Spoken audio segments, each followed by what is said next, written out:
Willits, I texted with some baseball people last night. He's a stud. He has all the tools. He could be the kid you want him to be. Maybe. He's 17 years old. Uh-huh. He reclassified up to get to the draft because he wants to be in the majors by the time he turns 20. All that's awesome. I am rooting for Eli Willits, period. Full stop. Mm-hmm. But you cannot tell me, and I just don't know how anybody can argue. You can tell me about second round and slots and being able to overpay later and all this stuff. You cannot tell me that the Nationals ownership top priority is winning baseball games. Like, yesterday, their top priority to me is saving money. It's bottom line, not spending money. Period. And you also cannot tell me that you're a serious baseball operation if you don't want to deal with Scott Boras. Because Scott Boras has the best players. And you know what you did when this organization was winning games and making the playoffs? You dealt with Scott Boras. Scherzer and Strasburg. You dealt with them. You dealt with them. Yeah. And you got Scherzer in free agency, which means you paid absolutely top dollar. And if you ask who the best player to ever wear a Nationals uniform was, it was Max Scherzer and what he did for you while he was here. Mm-hmm. And you dealt with Boras. It wasn't a problem. Yeah. And Eli Willits might be an absolute stud. But B, if it's Anderson, Holliday, Willits, and you have to present the file on each of these guys to ownership, because let's be very, very clear. Ownership's going to be involved in the number one overall pick in any damn sport. And it's like, all right, we got this kid. He's closest to the majors. He's a pitcher. He's rep by Boras. He's a stud. So in their head, it's like, all right, so if we're going to keep him, he's going to go to free agency because he's a Boras guy. He's going to want the highest signing bonus in this draft class. Okay, what else you got?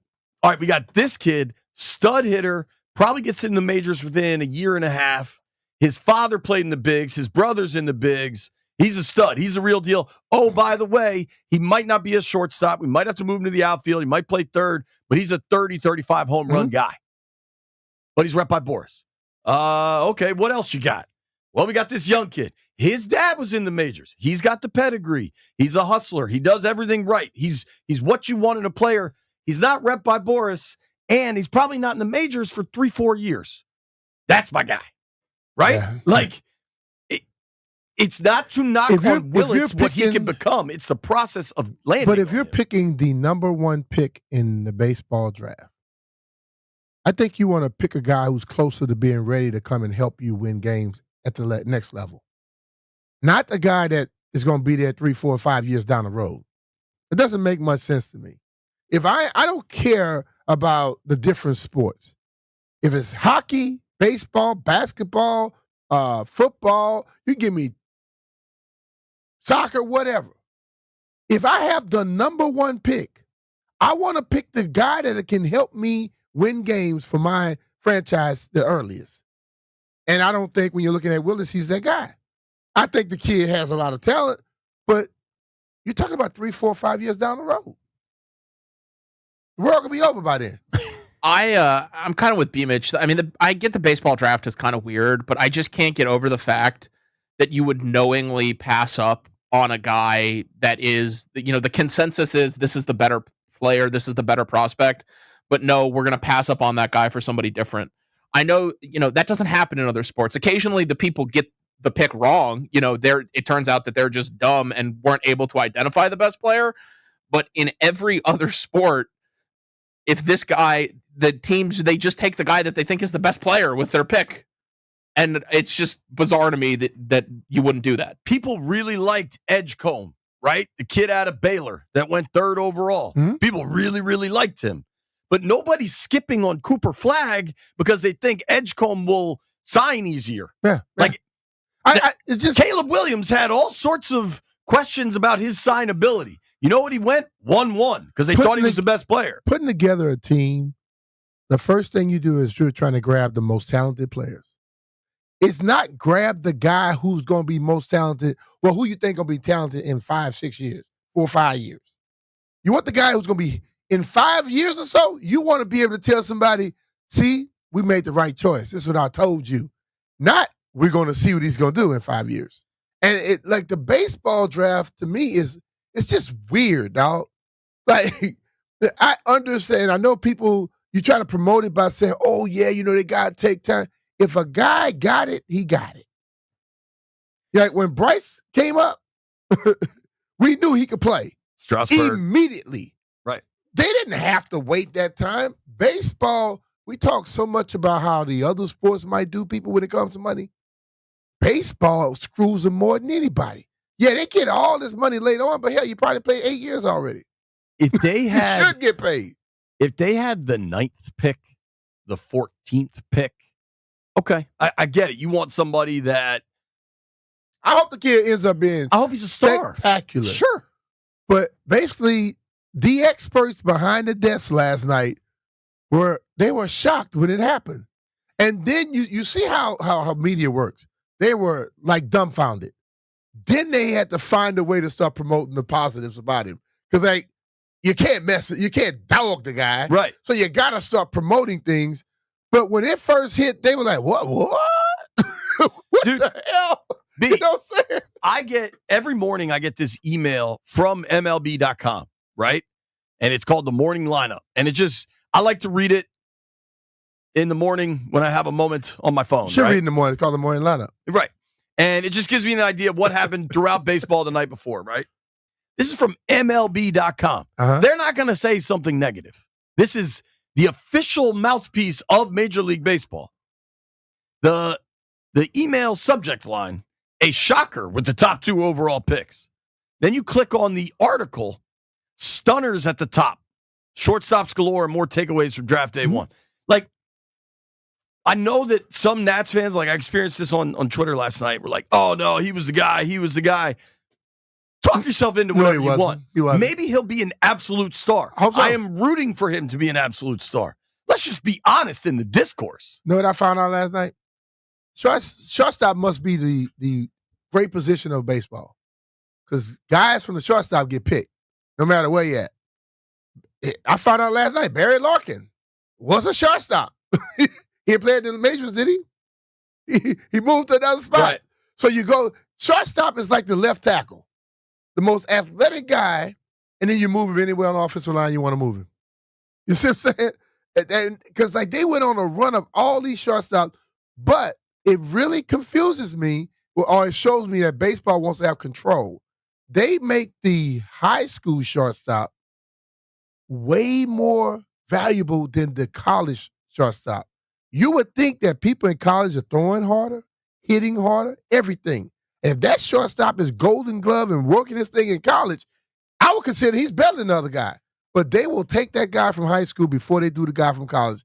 Why?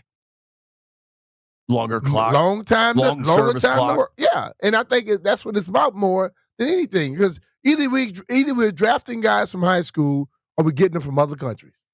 Grant had a quote from the kid. I think Grant was doing his MLB radio show, and Willits came on with them, and he said, you know, I love Trey Turner. Like, that's the kind of game I want. I want my jersey to be dirty. I want to be diving and sliding and all that. I love that. Trey Turner's a great player. Uh-huh. But, like, the World Series team was driven by Soto and Rendon. Turner is a great piece, and you love to have that player. But, like, at 1-1, you want Soto. You know what I mean? Yeah. Like, it's 1-1. This is from MLB.com. MLB draft projection is always an inexact science, even more so in a class that did not present much consensus at the top. Toss in the Nationals' organizational shakeup just a week before they made the first overall pick, and it was especially hard to know what would happen. Still, the top 2 picks were astounding, even by those standards.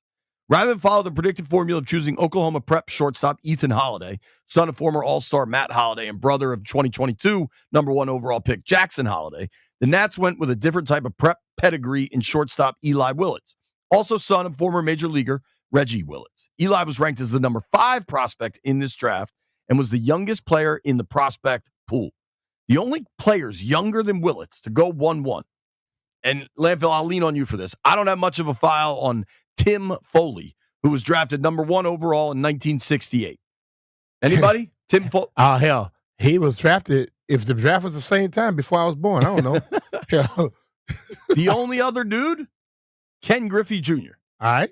That one I get. Yeah. I mean, you took pedigree and everything else. Smoothest swing I've ever seen. Well, see, the people that really like going to say, see, Ken Griffey. But that's only one guy that really was drafted that early, that young, that became that good. Right. So it doesn't happen very often, right? I hope this kid is absolutely a The stud. next Ken Griffey. I hope he's in the majors by 20, like he says he wants to be. I am now rooting for Eli Willits. Yeah. Right. There's everything we're saying is no knock on Willis. It's a knock on the how they do things. And if you really pay attention and you really want to go wholeheartedly, full-fledged behind this team, when you look at and you listen to the people talk last night, you feel like they're going to always go the cheap route instead of doing something that's going to be well worth it. You spend money on, if you want something good, if you go play golf and you buy the cheapest equipment, you're probably going to be very bad. Okay? Anything you do, if you go the cheapest route, you're not going to be as good as the other people. baseball, by and large, baseball doesn't have the TV contracts that certainly the NFL does, but even the NBA, right? Like they don't have national television money driving this thing. Now, the really big teams, Yankees, Dodgers, Cubs, they drive it themselves. Right, they drive it themselves.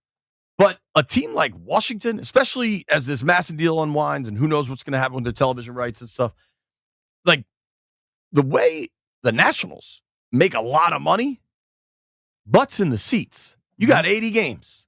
You get 25,000 people there a night. What do you figure? You get 30,000 hot dogs sold, 40,000 beers sold, parking, T-shirts, all that. Butts in seats drives revenue in baseball. Yeah. And that becomes you get in, you get out what you put in. And if you go the really cheap route, they're still going to make money. I'm not saying they're not, but you're going to make far less. And so it can be a self-fulfilling prophecy of, oh, well, we're not making money, so we can't spend it. It's the opposite. Look at what the Padres did. They completely turned their operation around, started spending money. They're a competitive playoff team, and that place is packed. Yeah. Nats Park was packed. You're choosing this path. I don't know.